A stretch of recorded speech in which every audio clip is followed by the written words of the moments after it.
자, 우리 이제 이어서 총론 마지막입니다. 마지막 보안관리.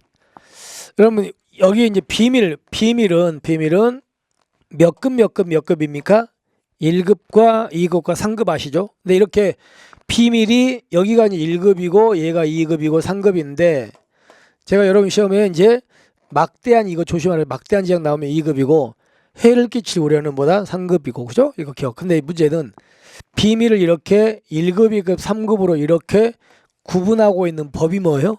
법이 무슨 법? 바로 보안업무 규정이에요. 자, 두 번째.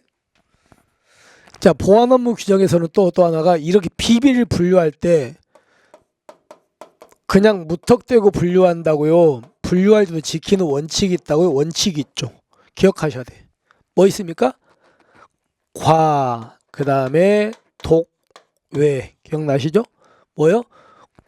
도 또는 과소 분류 금지 원칙. 자, 비밀은 적절히 보호할 수 있는 최저 등급으로 분류한다. 그리고 독립분류 원칙이니까 다른 비밀과 연관 지어라 짓지 마라. 외국 정보로 받은 것은 그 생산기관이 원하는 만큼 보호해줘라. 이렇게 가지고 세 가지 꼭 기억하십시오.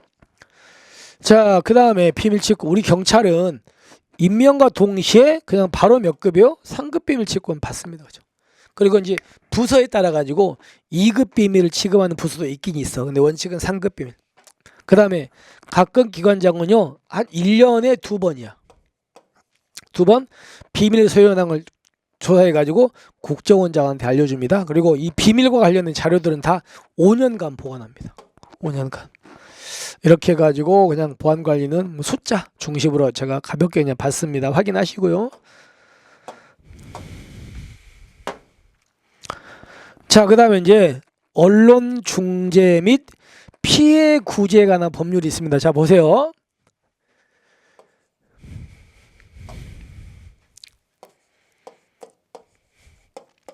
TV나 신문 같은 데서 A라는 사람의 보도라든가 기사가 나갔어요.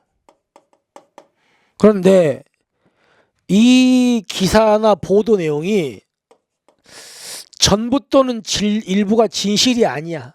잘못됐어요. 그러면 그때 이 A라는 사람은 야, 니네가 나에 대해서 기사 쓴 거 잘못됐잖아. 그거. 그러니까 이거를 뭐 해줘? 옳게 고쳐서 보도해줘. 이렇게 청구합니다. 이게 정정보도 청구예요. 두 번째, 보도 내용이 진실인가를 뭐하고 불문합니다. 불문하고 야, 나도 할 말이 있으니까 나한테도 말할 수 있는 기회 좀 줘. 그걸 우리가 반론보도 청구라 그래요. 그럼 여러분들은 정정보도 청구하고 반론보도 청구가 조금 다른 건지 아시겠죠? 그죠? 그리고 그걸 빼고는 나머지는 똑같습니다. 이제 개념만 다르고. 자, 그래서 이 정정보도나 반론보도는 이 언론사에 고의나 과실이 있어야 된다. 없어도 청구할 수 있다. 없어도 청구할 수 있어요. 그죠? 그리고 이 보도 내용이 꼭 위법할 필요도 없어요. 위법 아니어도 돼. 그냥 옳지 않거나 반박할 수 있는 기회 달라고 하는 거니까 이렇게 가지고 확인하십시오. 그러면 이런 권리는 보도가 있음을 안 때로부터 3개월 그리고 보도가 있은 때로부터 6개월 이내에 청구해야 되니까 그러니까 둘 중에 아무거나도 먼저 지나면 제기 이제 못하게 됩니다. 그리고 여기도 똑같아요. 반론보도도 안날 3개월, 이수 6개월 기간 똑같습니다. 보시면 됩니다. 자, 그 다음 됐죠? 여기까지 됐죠? 그러면 두 번째 이제 A가 이제 언론에서 A에 대한 보도가 나갔는데 A가 보니까 이 보도 내용이 뭐하지 않아? 진실하지 않아요. 그래서 A가 언론사한테 야, 니네 고쳐서 보도해줘. 이렇게 정정보도를 청구를 했습니다. 3개월 아까 몇 개월? 3개월 6개월이네. 그러면 이때 이 A는 청구를 서면으로 합니다. 서면으로 언론사 누구 대표자한테 청구하는 거예요.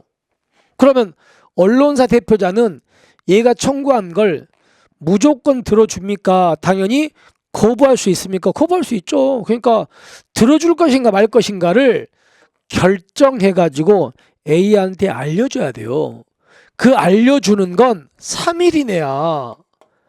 3일 이내 결정해서 수용 여부를 발송해줘야 돼. 따라서 청구받은 언론사 대표자는 3일 이내 수용 여부를 결정해서 발송해줘야 돼. 근데 뭐라고 발송을 했냐면요. 그래, 우리가 잘못했다. 보도가 잘못된 거 인정할게. 그러니까 정정 못 해줄게. 해주겠다고 했으면요. 청구를 받은 때로부터 며칠 이내 보도해줘야 돼? 7일 이내 보도해줘. 7일 이내. 7일 이내 보도해줘야 돼. 7일 이내. 아시겠죠? 여기는 아까 3개월, 6개월 똑같다 그랬습니다. 자, 됐습니다. 여기까지 됐죠? 자, 그 다음에 A가 언론사한테 정정 보도를 청구를 했어요. 근데 언론사가 3일 이내에 이제 수용 여부를 발송해야 되는데 뭐라고 했냐면요. 이제 뭐라고 했냐면 우리는 너한테 뭐 한다? 거부한다. 못 해주겠는데? 못 해주겠다고 하면요. 이 A라는 사람하고 언론사하고는 뭐가 생겼어? 다툼이 생겨버린 거죠.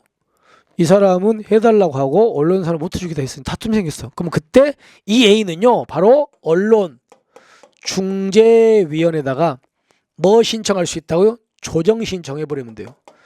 이 조정 신청은 거부한다는 문서를 A가 받았잖아요.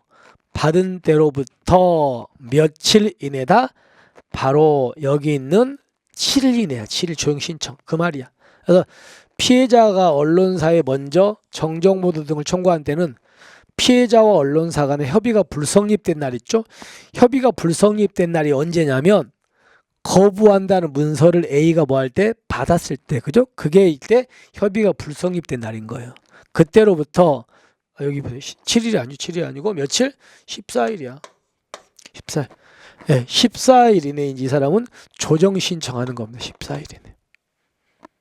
자, 그러면 이 언론중재위원회는 A로부터 조정 신청을 받으면 이제 이 사람은요. 언론중재위원회는 조정 기일을 정해요.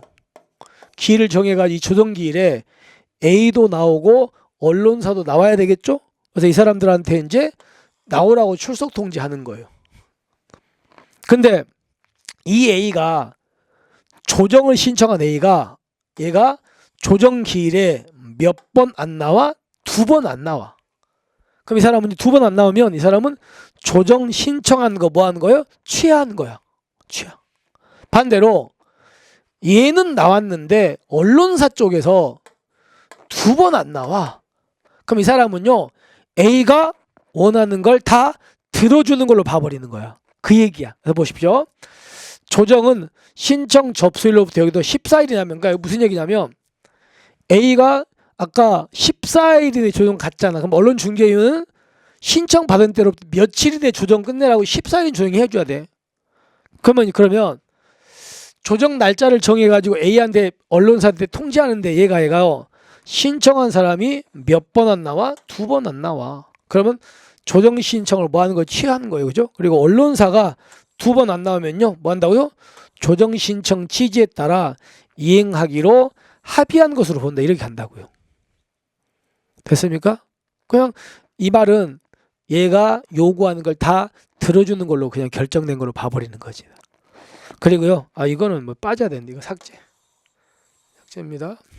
됐죠? 자, 그 다음에 A가 이제 조정을 신청하면 이 언론중재위원회죠. 언론중재위원회는 두 사람 불러가지고 합의를 좀 하세요. 이렇게 권유할 수 있거든요.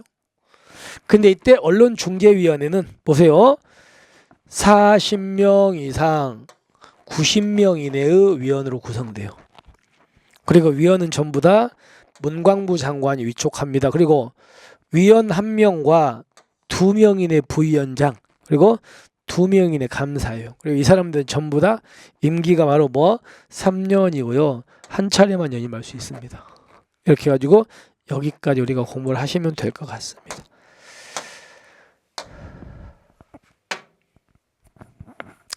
자, 그 다음에 우리가 이제 공부할 게 경찰, 감찰 규칙이죠. 여기서 이제 감찰 규칙에서 이제 우리가 감찰관이라는 사람이야. 감찰 많이 들어보셨죠? 이 감찰관은 동료 경찰의 비리 같은 거 캐고 이러는 분이잖아요. 조사하고. 근데 감찰 원칙으로 2년 이내에 본인의 의사에 반해 전보를, 그러니까 한마디로 내가 감찰관인데 2년까지는 내 의사에 반해서 다른 데로 나 보내지 말라는 거야. 두 번째, 경찰기관장은 1년 이상 성실히 근무한 감찰관에서 희망부서 고려 전부합니다. 무슨 얘기냐면 내가 감찰관인데 1년 동안 근무했어요. 1년 일단 근무. 근데 1일 딱 지났는데 나는 도저히 감찰관으로 더 이상 안 맞아 못하겠어. 그럼 나는 이제 다른 데로 나 보내주세요 할 수 있는 거지. 그러면 임용권자는 나의 의견을 고려해서 다른 데로 보내주면 돼요. 근데 내가 1년 지났는데 다른 데 가기 싫어요. 감찰관 하고 싶어 계속. 그럼 그때는요 2년까지는 그냥 내버려 두라는 얘기야. 됐죠? 이게 그 얘기죠.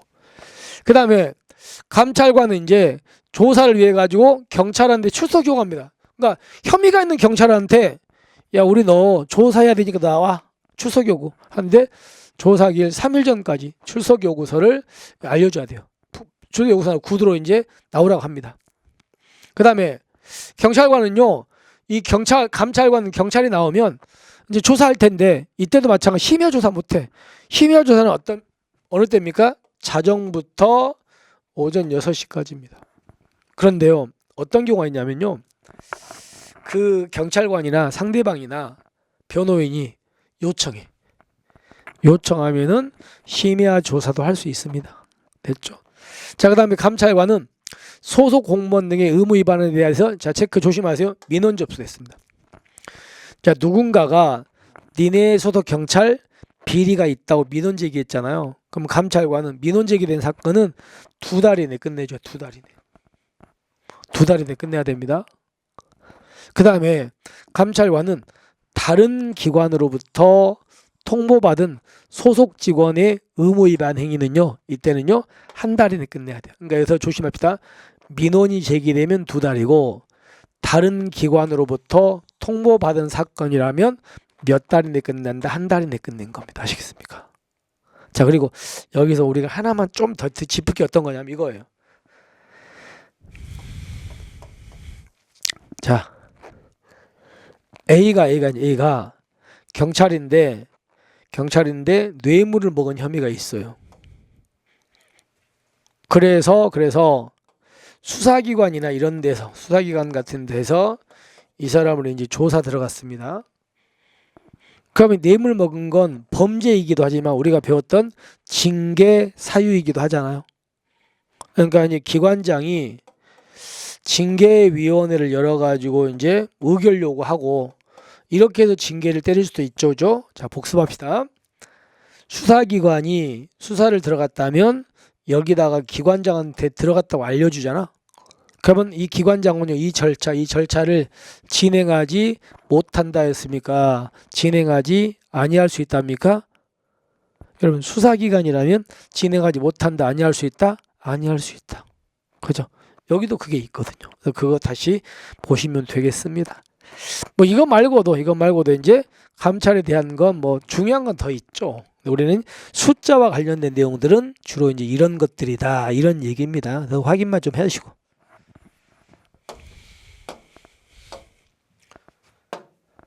자, 그 다음에 이제 부패 방지 및 국민권익위원회 설치와 운영하는 법률인데 자, 무슨 말이냐면 이거예요. 자, A라는 사람이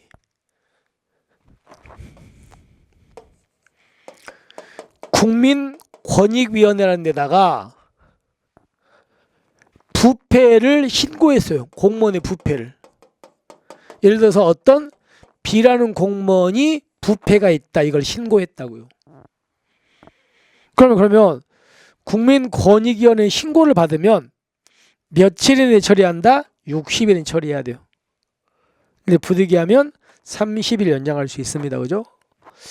자, 그 다음에 이건 별로 중요한 건 아니고 일단 확인만 하시고, 두 번째, A라는 사람이 B라는 공직자가 얘가 부패가 있다고 해서 이 A가 이제 어디다 신고할 수 있냐면, 첫 번째가 얘는요, 해당 기관,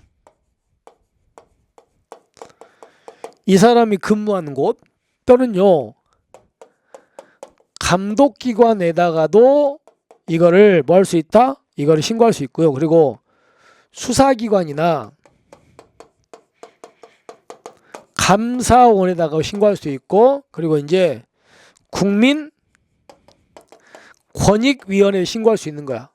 근데 이 A가 먼저 여기다가 먼저 신고를 한 거예요. 근데 이 국민권익위원회가 보니까 이거는 여기에서 하는 게 타당하다면 여기다가 사건을 이렇게 넘겨줘요. 이첩한다 그래요. 그럼 이첩을 받은 얘네들은 당연히 이제 조사나 수사 들어가야 되잖아. 들어가가지고 바로 60일 이내 결론 내야 돼. 60일 이내 원칙적으로. 그리고 나서 결론 냈으면 이거를요, 이 국민권익위원회한테 이거 알려줘야 돼. 10일 이내. 그 얘기거든요. 보세요. 조사기관은 신고 이첩 받았죠. 이첩 받으면 60일 이내 조사를 끝내라. 그리고 나서 조사기간 끝났잖아. 10일 이내 알려주라는 거. 10일 이내 여기다 알려주라는 거. 이첩한. 됐죠? 여기는 좀 알아두셔요. 자, 그 다음에 19세 이상 국민들은요, 대통령령으로 정하는 일정한 수가 바로 이게 이제 300명이거든요.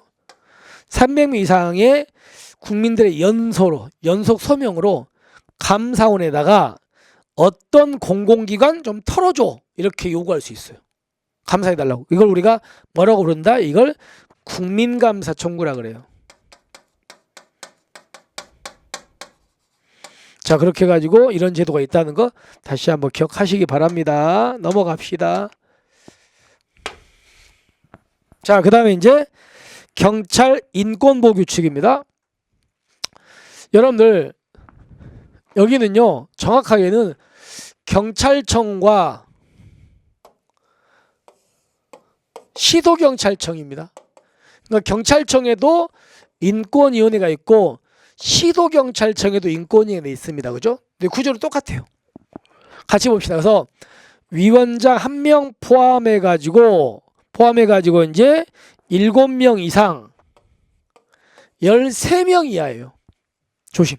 7명 이상 13명 이하의 위원으로 구성되어 있다는 걸 여러분들 일단은 기억하셔야 됩니다. 아시겠죠? 7명 이상 13명 이하. 두 번째, 특정 성별이 전체 위원수의 10분의 6을 넘으면 안 돼. 그러니까 남성, 여성 성별 어느 정도 맞추라는 얘기지. 자, 그 다음에 위원장과 위촉위원 임기는 2년이고요. 위원장은 연임이 안 되고요. 그리고 뽑힌 위원들은 2차례만 연임 가능하다. 2차례만. 한 차례가 아니야. 그리고 의결은 모르면 뭡니까? 출과잖아. 그러니까 재적위원 과반수 출석과 출석위원 과반수 찬성. 그리고 정기회는요, 경찰청에 있는 인권위원회는 한 달에 한 번, 시도청에 있는 인권위원회는 분기별로 한 번, 이렇게 엽니다. 정기회를. 됐죠? 자, 그 다음에 우리 경찰청장은 3년 단위 있죠. 3년 단위로 인권교육 종합계획을 수립합니다. 3년. 그러면 이제 경찰청장이 이렇게 인권교육 종합계획 수립하면 이제 관서장은요, 이 계획 아래서 이제 매년마다 또 수립 시행하는 거야. 청장은 3년, 여기 매년. 자, 그 다음에 이제 인권 영향평가가 이런 겁니다. 보세요. 어떤 거냐면, 우리 경찰에서 법령을 제정하거나 개정하려고 그래요. 그러면 우리 경찰 관련 법 중에는요, 국민들의 인권 침해 우려가 높은 법들이 있죠. 예를 들어서 여러분 우리가 배웠던 위해성 경찰 장비 사용 기준에 관한 규정 같은 경우는 인권 침해 소지가 높잖아요. 막 체류탄 막 이런 거 쏘는 거 이런 거 나와 있으니까. 그러니까 이런 법을 이제 만들 때는 뭐 하냐면 국가경찰위원회 있죠. 이거에 심의 의결을 거쳐야 되거든요. 그러니까 우리 경찰은 이런 법을 마련했으면 여기다가 이렇게 이렇게 상정해야 돼요. 상정해 가지고 여기를 통과해야 이제 그런 법을 만들 수 있거든요. 근데 이 법이 인권 침해의 소지가 있다는 겁니다. 그럼 우리는요, 이 법이 만들어지면 국민들의 인권에 얼마나 영향을 미칠 것인가 평가해 봐야 돼요. 평가하는데 언제까지 평가한다? 국가경찰위원회에다가 상정하기 60일 전까지 평가해야 돼요.